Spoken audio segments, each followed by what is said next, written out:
standing in the middle of the farmland, torn apart after a herd of wild beasts swept through during the night. A mixture of sorrow and anger filled every corner of my mind. The invasive feral hogs were not only tearing up crops and attacking livestock, but also spreading fear and draining the strength of Texas farming families. The line between the peace of the farm and the destruction of the wild had never seemed so fragile. This was an intensely tense confrontation. Looking at those bloodshot eyes thrashing inside the trap, or witnessing the perseverance of my teammates under the scorching heat and through the pitch-black night, I understood that every action today demanded absolute focus. We could not back down in the face of the ferocity of these wild beasts.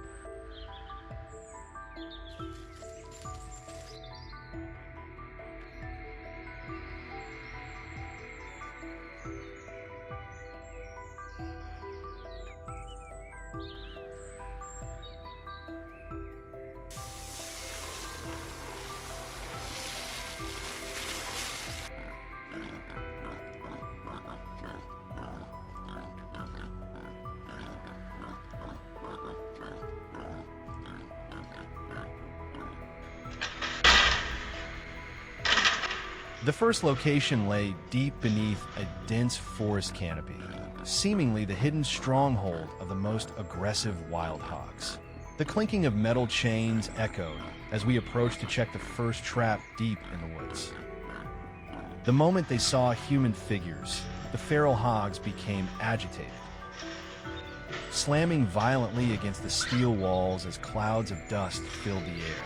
Realizing that there was a very high risk of them breaking through the barrier and escaping, we were forced to take them all down. Afterwards, the entire team struggled together to load the feral hogs onto the truck.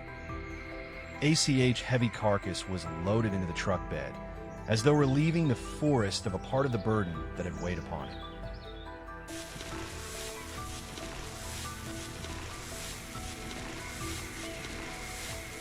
The second location was right beside the grain storage shed, where the herd repeatedly came in to steal corn.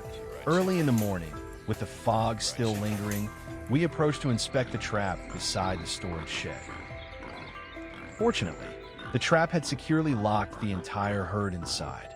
Thanks to the quick and precise handling while connecting the chute, the first feral hog charged up into the truck bed. Following the leader, the rest of the feral hogs began running straight into the truck bed. The moment the last feral hog was finally on the truck, brought a smooth live capture operation to an end, keeping the farmer's grain storage safe. The third location was a cattle grazing pasture, where feral hogs often spread pathogens to livestock. We began by checking the small traps placed throughout the cattle ranch. To our surprise, one trap had successfully captured an entire family of feral hogs, including the mother and her litter of piglets. The technical team immediately connected the trap to the truck bed and patiently drove the feral hogs onto the truck. Seeing the feral hogs successfully loaded onto the truck, the fourth location witnessed a truly breathless confrontation. The previous night, the trap mechanism had dropped, capturing an entire large herd. As we approached, the next trap had also been triggered, with a large number of feral hogs inside. But the herd became even more agitated as I approached, sending dust billowing through the entire corner of the forest. After connecting the chute from the trap to the truck bed, the feral hogs began running into the truck bed through the passage. The fifth location was a patch of overgrown scrubland. The previous afternoon, we had spent time carefully setting the trap.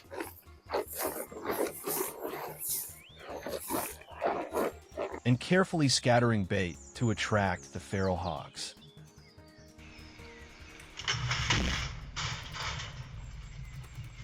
The preparation paid off when we checked the trap the following morning. An entire feral hog family had been captured. To ensure the absolute safety of the farmers in the surrounding area, the entire team quickly took them all down and loaded them onto the truck. The sixth location brought a major surprise to the entire team.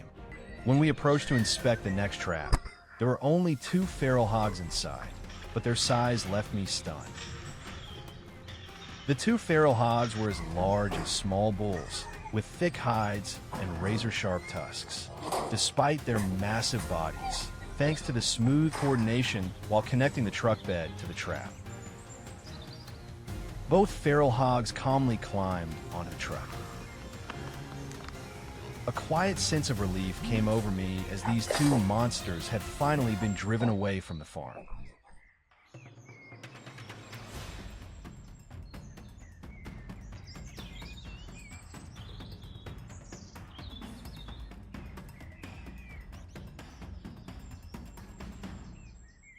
The 7th and final location was a deserted patch of wasteland. From the afternoon, we had carefully set the trap. As night fell, through a thermal camera, the feral hogs were drawn in and moved deeper into the center of the trap. A sharp click rang out. The trap had been triggered. Without waiting until morning, we checked the trap right in the middle of the night. Under the sweeping beams of our flashlights, the wild beasts were completely contained. The entire team immediately took them all down and loaded them onto the truck. Completing the final trap of the night, as dawn broke across the Texas plains, the sharp rumble of the truck, loaded with the results of the operation, gradually disappeared behind the trees. All the tension, exhaustion, and anxiety faded away, replaced by a sense of relief in the eyes of the farmers. The tense confrontation in episode 1050 once again proves that peace on a farm does not come naturally. It is earned through sweat, courage, and tireless perseverance. No matter how aggressively the feral hogs invade, the unity and determination of the people of Texas will always stand firm to protect every inch of their homeland. In a small village in the southern United States, the nights are no longer quiet. Wild hogs have been moving in, tearing up fields, bending fences, leaving fresh tracks right on the edge of where people live. But this time, the villagers chose not to respond the old way. Instead of dealing with the problem in scattered, short-term efforts, they made a different call, building a shared control system for the entire village. One designed to redirect movement and reduce long-term conflict with wildlife. This time, the question wasn't, how many hogs can we catch? It was, how do we make sure the whole village can sleep peacefully again? The biggest change wasn't the equipment, it was the mindset. The goal of this system wasn't to capture as many wild hogs as possible, but to break their habit of moving toward the village. The focus shifted from reaction to prevention. Instead of placing traps in areas already heavily damaged, containment structures were positioned at transitional zones, places where hogs naturally slow down, observe, and assess their surroundings before choosing their next direction. These are decision points in their travel routes. Small changes here can influence the movement of the entire sounder. Each structure wasn't treated as a standalone trap, but as one piece of a larger control network surrounding the village. Effective control starts with thinking, not with tools.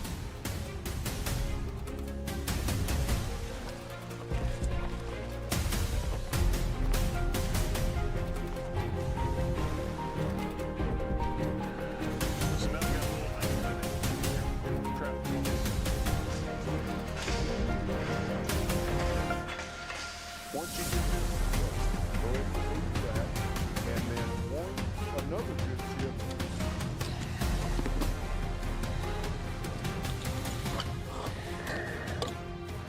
Very light, very durable. For a while, y'all inside the trap. We use that camera as pre-baiting. In the early phase, none of the enclosures were activated. They were left exactly as they were for multiple nights, allowing the hogs to approach, observe, and get comfortable. Over time, these structures became just another part of the landscape. No threat, no pressure, nothing out of place. Cameras weren't used to count animals. They were there to track movement patterns, pause times, and group reactions. This data helped operators understand how the sounder made decisions, based on behavior, not guesswork or instinct alone. By not rushing to intervene, the system worked with natural behavior instead of forcing outcomes. When animals don't feel threatened, their true behavior shows itself.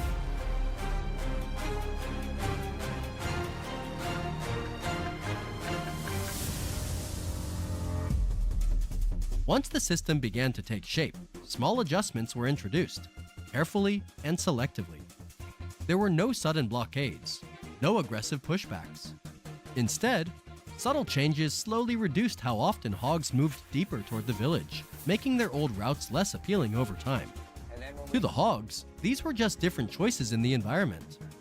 To us, it was behavioral guidance, without escalating stress or unnecessary risk.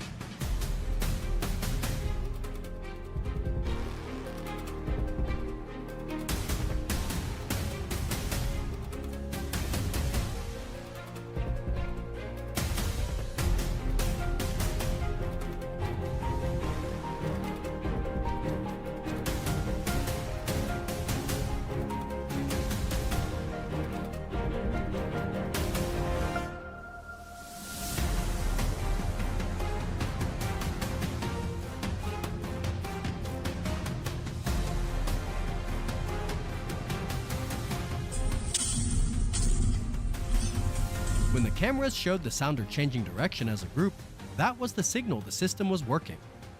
Only then were the traps activated, remotely and in coordination across the central zone.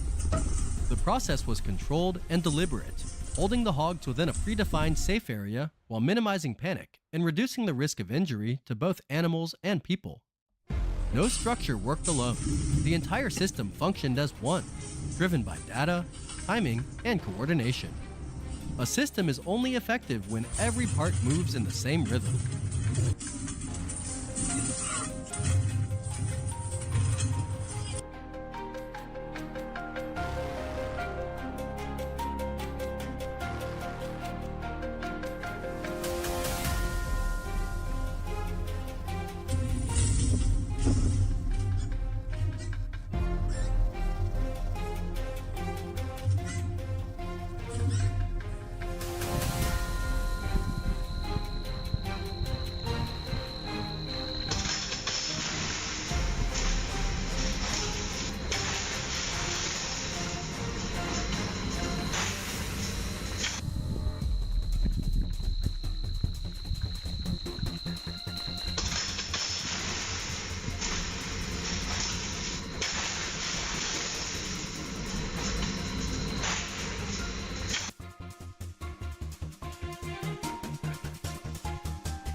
By the next morning, the village returned to its normal rhythm. No new tracks, no fresh damage in the fields or near homes. Life slowly settled back into routine. The final step wasn't job done. It was a clean withdrawal. Equipment was dismantled according to protocol. Enclosures were checked one last time. Everything was transported out using a modern ranger utility vehicle to avoid leaving behind the scent trails or attractants that could draw hogs back in. Only when the area was completely cleared of signs did the control operation truly come to an end. In wildlife management, lasting solutions don't come from confrontation. They come from understanding behavior, using data, and applying responsible guidance strategies. Peace doesn't come from how many animals are caught in one night, but from when wild hogs no longer have a reason to come back. In Georgia, wild boars are no longer a temporary problem. With populations spread across the entire state, they've become a long-term management challenge for agriculture, infrastructure, and natural environments. Estimated economic losses exceed $150 million per year, but the bigger concern lies in the lasting impacts on farmland, production chains, and the stability of rural communities. At this scale, damage is no longer confined to a single farm. It becomes a regional risk. The question is how to prevent it from spreading before it gets out of control.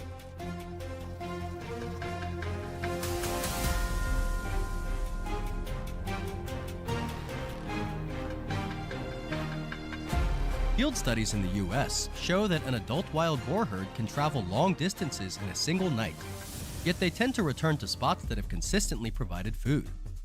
Rather than causing destruction all at once, boars often start on overlooked edges, the perimeter of fields or forest borders, repeating these behaviors over multiple nights. Over time, these familiar paths allow other herds to access the same areas. This behavior means that delays in control can lead to cumulative effects: decreased soil productivity over successive seasons, increased traffic accidents involving wild boars, and the spread of disease to livestock and native wildlife. Such risks cannot be solved with temporary measures. They require systematic, long-term management.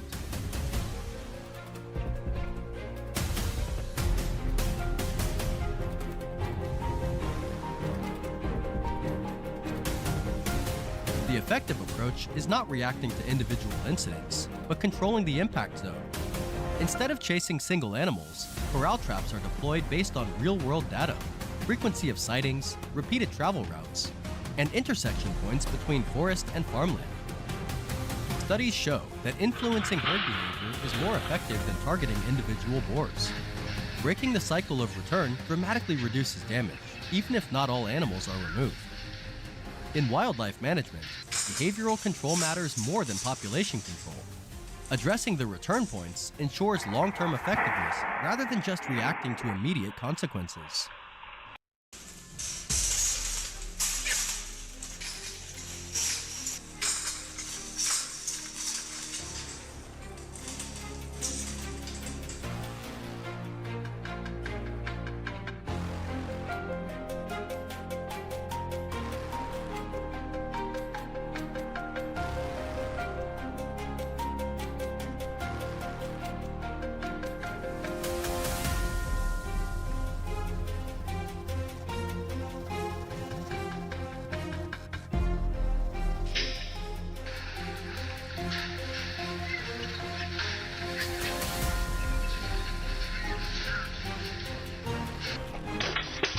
In central areas, where losses account for the bulk of seasonal damage, traps are activated only when the key herd is identified.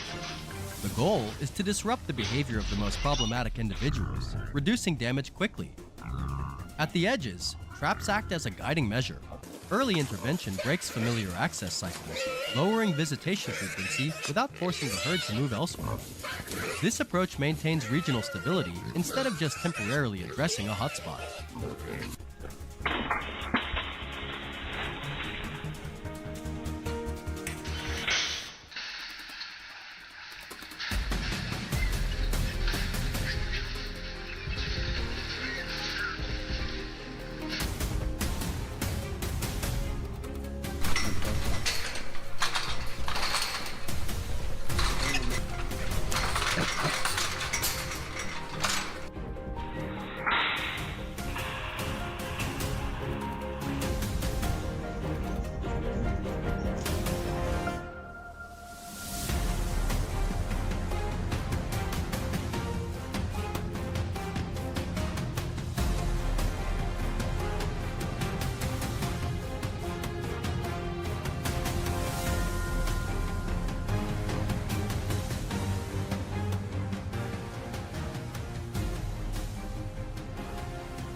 Taken care of before it starts raining again. When particularly destructive individuals are caught, handling is done following official wildlife management protocols. This includes adherence to local laws, safety standards, and humane principles, ensuring human safety while minimizing unnecessary ecological impact. This step is crucial to protect agriculture while maintaining ecological balance.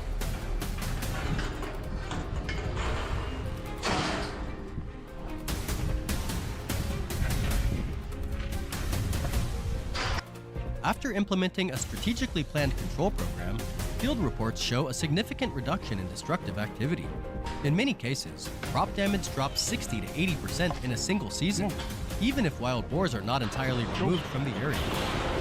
This proves that effectiveness comes not from extreme measures, but from systematic, responsible management. In the US, safeguarding today's harvest is essential, but maintaining balance for future seasons is the real success. Proper management doesn't eliminate all risk, but it keeps it within controllable limits.